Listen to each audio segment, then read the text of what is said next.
मराठी तडका आईची कढई या रेसिपी चॅनलमध्ये तुम्हा सर्वांचं पुन्हा एकदा स्वागत। आज आपण बघूया पालकची सुक्की भाजी कशी बनवायची आहे।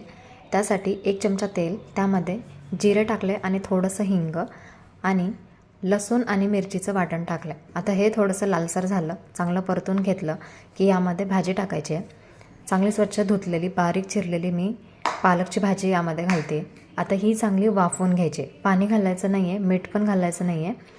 चांगली सुकल्याच्या नंतर आपण वरतून मीठ घालणार आहोत, थोडीशी हळद आणि चवीनुसार मीठ घालूया आणि भाजी चांगली परतून घ्यायची आहे। याच्यातलं पाणी सुकलं पाहिजे पूर्ण। त्यानंतर आपण याच्यामध्ये शेंगदाण्याचं कूट घालून घेऊया।